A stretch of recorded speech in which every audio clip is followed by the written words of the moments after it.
I want to say that Indonesian visit is part of our annual dialogue we've established in 2022. As very close neighbor, in fact, the closest neighbor we have, we cross into Indonesian sovereignty by foot. We share over 800 kilometers of land border, not to mention the maritime border space we have. We decided to ramp up our dialogue with them. Many of us see Indonesia with a dimmed lens or a very narrow worldview. Indonesia is a G20 economy. Indonesia has over 280 million people that needs energy, that needs supply of food, that needs trade to fuel the economy. And so PNG being the closest, and one of the three nations they share land border with. Indonesia shares land border with Malaysia, Timor-Leste, and of course Papua New Guinea. So they have experience in dealing with land border with nations. And we are amongst the closest nation in terms of bilateral relationship. And so the meeting with two leaders, the outgoing and incoming, in my view was a first and for us PNG to give them the respect they really appreciated, where we were the first leader to meet officially the incoming president also.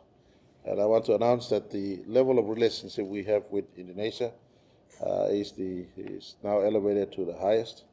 We have engagements, not now just government to government.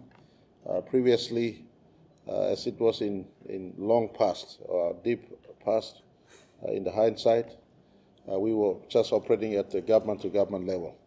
But under the Pangu administration with our coalition, we decided that in all our foreign relations, we fine-tuning to have deep trade, commerce, and economic relationship. And with those nations that we visit, we promote trade and investment as part of our engagements. And I want to give an indication to our country that Indonesian market is ready for our produce.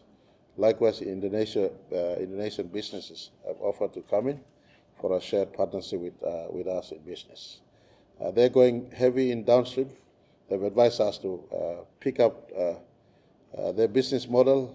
They have a 51-49% equity arrangements in most of their large-scale investments in Indonesia. Similar to what we're doing on this side, where Pogra has become the model of 51 and 49% in terms of mining ownership splits. And so 3 weeks from today, Minister Marape will, and Deputy Prime Minister will lead a delegation. We'll visit especially Freeport copper mine. Indonesia is now going full stream in not just smelting copper, but they're going full stream in moving from smelting copper and exporting smelted copper into manufacturing of products from copper. And there's a good model emerging right next door to us, something that this body of leaders here believe we have a potential. We want to also migrate a nation from not just being producer and exporter of raw primary resources, but we want to go down the step of downstream processing and eventually moving to manufacturing. So the Indonesian visit was good. We've signed 4 MOUs, 2 in the transport sector. That means that licensed vehicle or licensed crafts, seacraft, aircraft on our side that is moving back and forth will have identity made known and ease of using license on both sides to travel into Indonesia and travel, or Indonesians travel into PNG, PNG travel into Indonesia. That MOU was signed. We did sign an MOU on health. As we know, we have a lot of need for the health workers. They've opened up the medical schools, and they've opened up engagements in the health sector. We've also signed up an MOU on education. They've given us over 2,000 spaces in the universities and colleges, and we've made a commitment for every student they sponsor.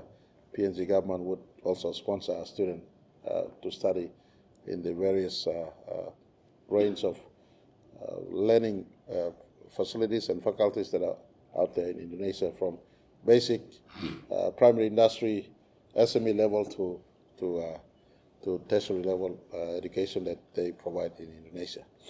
That was the Indonesian trip, and of course we went for the Pacific Island Leaders meeting in Japan.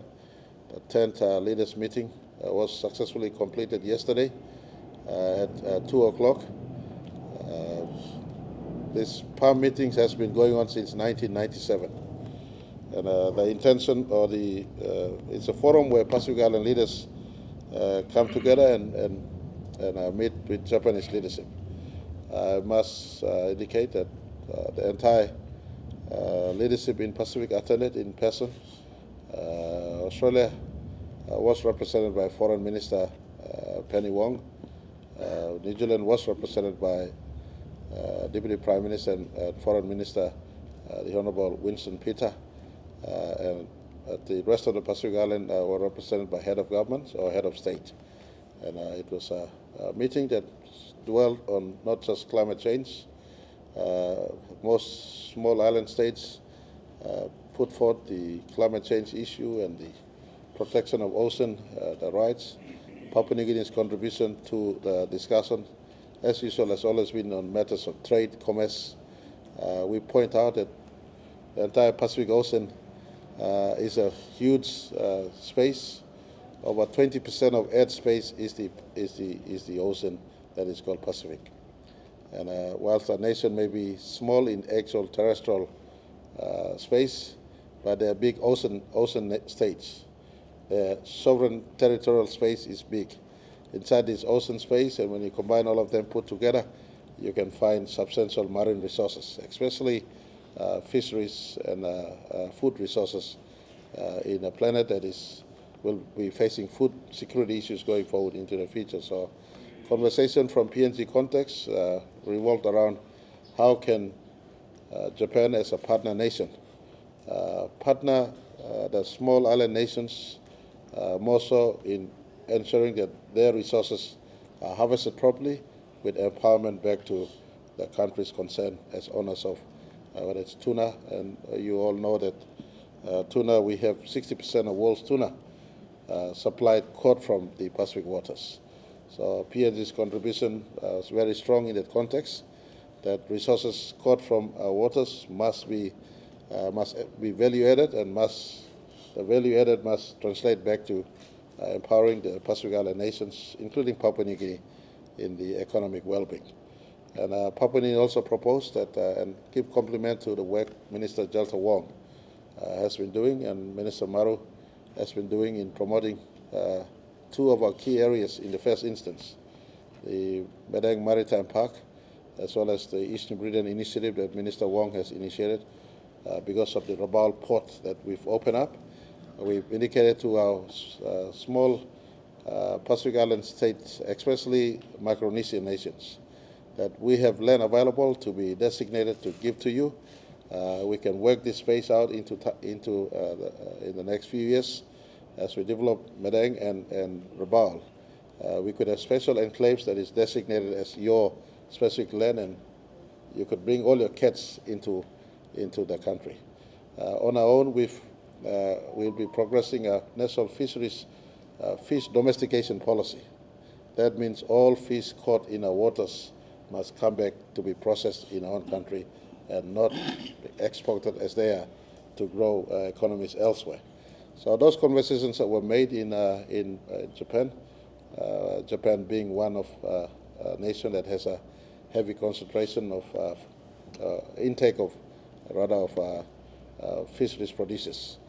And so Japanese leadership embraced all our suggestions. PNG also contributed additional to the discourse by saying that you could make intervention right now with using your technology, skills, and capacities, assist in desalination of water in small island states. We also indicated on possibility of using renewable energies, and we put something to the table in PALM, that Pacific Island nations, instead of being relocated or resettled elsewhere, why don't we use technology and participate in land reclamation so that they could live in their own space. We also know in PNG, our small islands in the autonomous region of Bougainville, for instance, faces sea level rise and land issues. That concept on land reclamation was again re-emphasized strongly by PNG in the PAR meetings. Japan and us had a very nice bilateral. We put to them that over 70,000 Japanese who perished during the war, their remains remain uncollected as we speak. They in our waters and in our bush, wherever they fell. And a strong affinity remains with the Japanese people, and they've given indication for continued collaboration. Last year, Japan purchased from us over $2 billion worth of import. That's the reason why some of us have to do this round to ensure that we keep maintaining those relationships. We here in PNG talk about why is Prime Minister traveling this, or Minister traveling this, or Deputy Prime Minister. But those engagements must be made to maintain our market, ramp up on continued sale of our produce to those markets. But in this meeting also we ask, we don't want to sell those raw produce. Whilst you're there, we're asking those companies who have a presence in PNG and new companies to come back in PNG into manufacturing space. And Japanese have heard us clearly.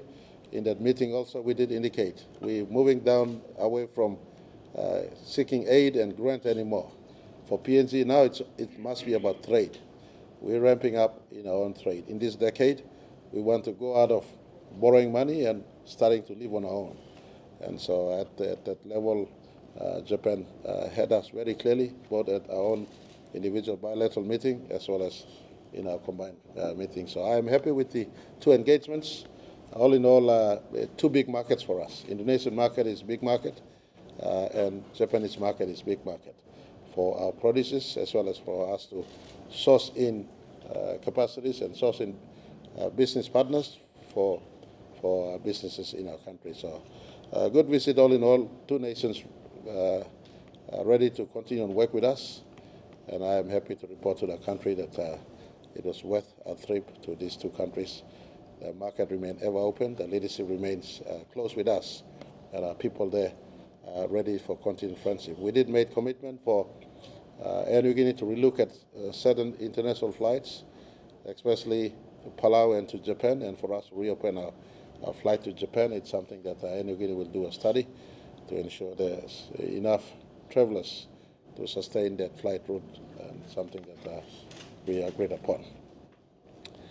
Next year there'll be a huge trade expo in Japan. We will participate, and Minister Marape will again lead a team in between now and next year to tidy the space of our investments being ramped up in marketing produces to Japan, as well as Japanese investment and investors coming into our country. So I want to indicate that Expo, PNG will participate strongly in that Expo next year also.